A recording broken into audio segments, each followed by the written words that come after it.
loader na gagamitin mga kabady. Dalawa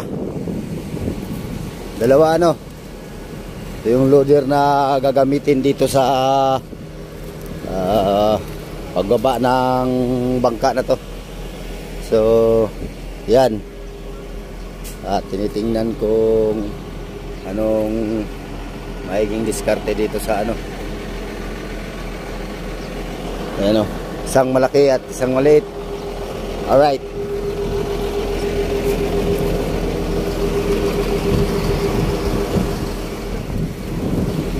Yan.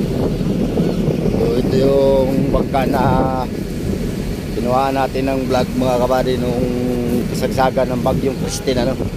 So hindi naman po na ano, sa awa ng Diyos at medyo maliit ang dagat nung kabagyuhan. Ayan. So hindi ko pa kayo na tour dito sa bangkang ito mga kabady. Hindi ko pa kayo na i-tour dito sa bangkang ito. Hindi ko pa napakita sa inyo ang kagandahan at kalakihan ng bangkang ito. Hindi pa natin nakikita yung loob nito mga kabady. So ngayon ay papakita ko sa inyo kung anong diskarte nila dito pagbaba. Alright.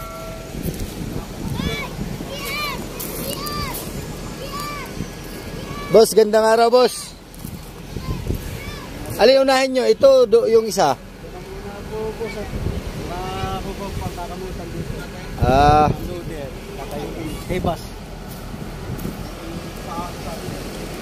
Ayan, at ito daw ang unahin. Bali dalawa kasi ngayon mga kabady yung ibababa ngayong araw na itong bangka no. So kaya dalawa ang loader dito, isang malaki at saka isang maliit. Ayan, at tinitingnan pa nila ang kung anong diskarte. At wala pa yung mga sakay nitong bangkang ito at saka yung kapitan. Yan. Alright.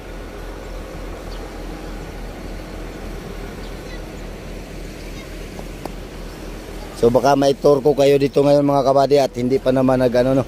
Tayo lang po ay magpaalam dito sa kapitan. Alright.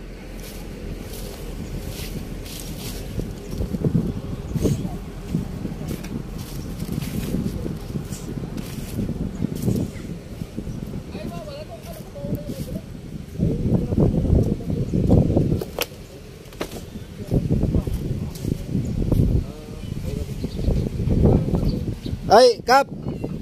Magandang araw. Init. Yung pwede tayong umakyat dyan saglit. Pwede nating tingnan yung kagandahan ng bangka mo. Ibababa pa naman yan. Ay, wala pa naman. Mamaya pa naman. May kasama ka? Ilan ako? Dalawa? Pwede. Ilan ko po tapos ko yung isang kanila lang yung tuling. Pupunta na kaya sila dito. Pinapatingnan dito kami sila dito. Pwede, Kap. Sige. Ayan mga kabady, at nakapagpaalam na tayo ano. Ayan po yung bangka. Katin muna natin saglit na makita nyo. Ngayon mga kabady, baka makapag-vlog din tayo dito pag nasa baba na. Ipapakita ko sa inyo kung anong takbo dito. So abang-abangan nyo lang mga kabady ano. Alright.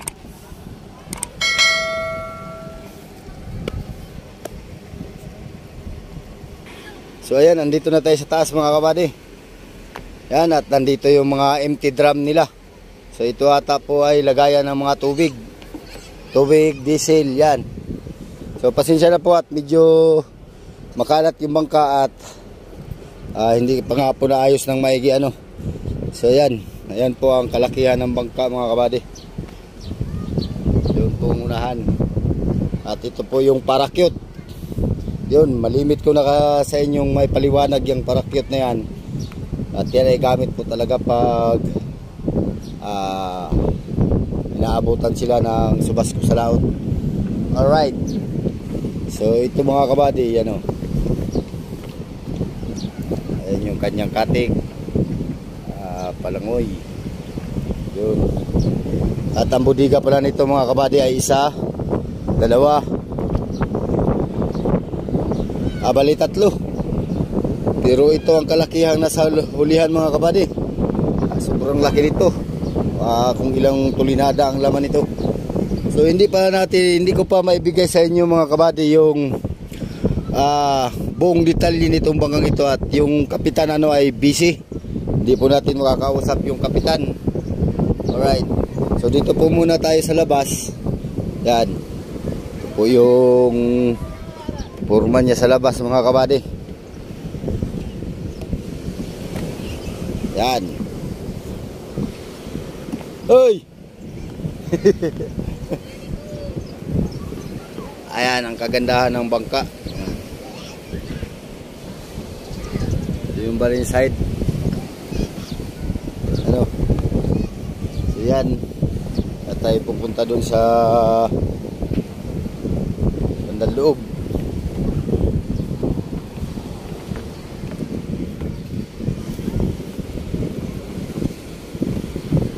Yun. So dito, ito yung atang kusina.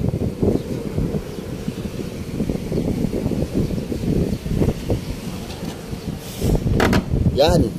So may budiga pa dito sa ulian mga kabady, dalawa. Bali dalawang butas. Yan nga yung kusina mga kabady. Alright. So napakalaki din itong bangkang ito mga kabady. Sulit din sa laki ito. Hindi nga lang natin malaman kung magkano ang kabuhang gastos ito sa repair. Alright, yan o.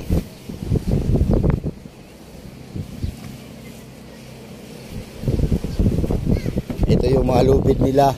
So pasensya na po talaga kayo kung medyo madungis pa yung bangka at hindi pa naman talaga operasyon at ibababa lang ito. Parang doon ata ang uunahin mga kabady. Yan.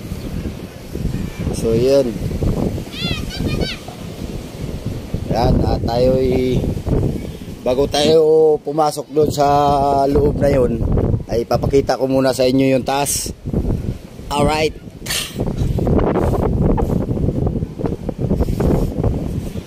Yan. Wow. Quality. Ano? Ito ang bangka. Ito ang forma. Di rin pahuhuli ang ganda nito mga kabady. At ang laki. Ano? Yung mga siding nila. Para na itong barko. Alright. Yan o. So dito muna tayo sa kanang bahagi pag nakaharap tayo sa hulihan. Sa unahan. Right, mamaya ma-interview natin siguro saglit ang kapitan nito. Ayan yung taas. Ayan yung dalawang ng solar. Yung nakakonekta yan sa starter mga kabady, sa battery. Yung ginagamit na nila starter, tapos yung ilaw ay di pa nakapitan lahat. Baka sa ano pa ito pag nasa baba na. Alright, pag operasyon na. So dito tayo, ikot tayo dito mga kabady.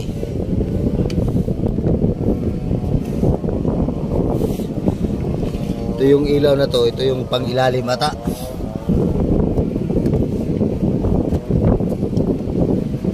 Alright. So yan o. Ganda.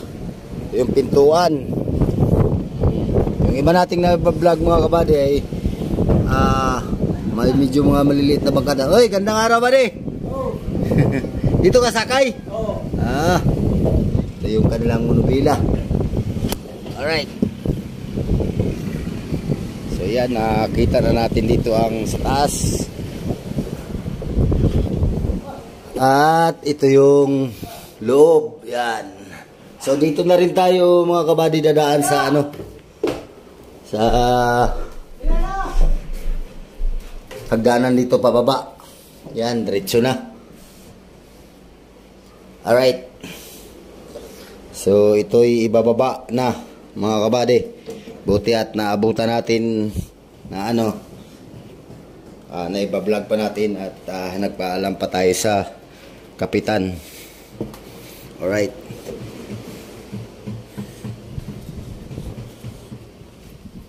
Ayan, ipapakita ko sa inyo ang loob nitong engine room.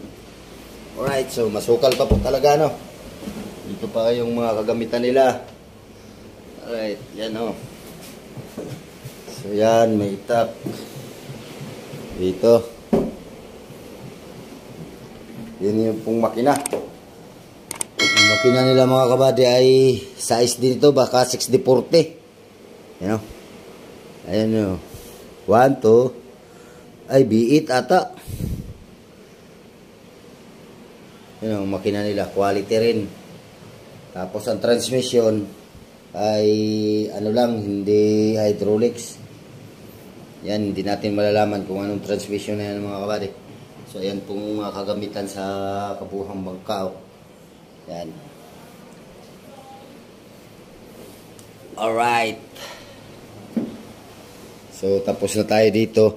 Hindi ko maibigay ang saktong detalye sa makina mga kabady. So pag may time yung may time makipag humarap sa atin yung kapitan mga kabady, ay tatanungin natin kung anong makina at kung anong haba nito, kung anong haba taas ng parka.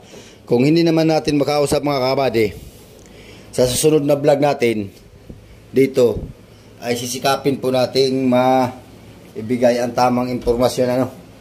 So baka maibigay ko lang mga impormasyon sa inyo dito sa bangkang ito mga kabady ay mga mangilan-ngilan lang.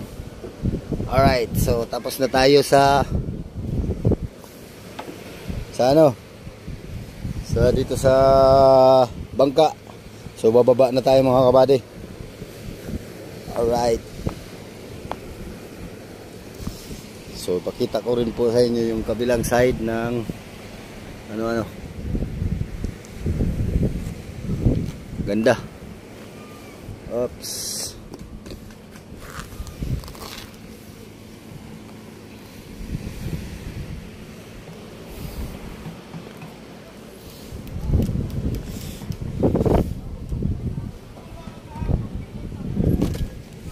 Yan.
Ganda talagang bangka mga kabady, malaki din. Sobrang laki din. So baka doon mag-umpisa sa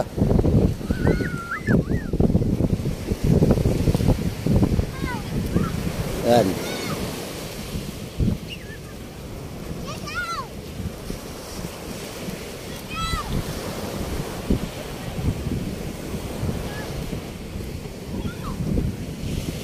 Yun pong nakatatak sa ulihan mga kabady. Bali siguro po ayan po ang kursahe ng radyo nila. Fighter. Alright.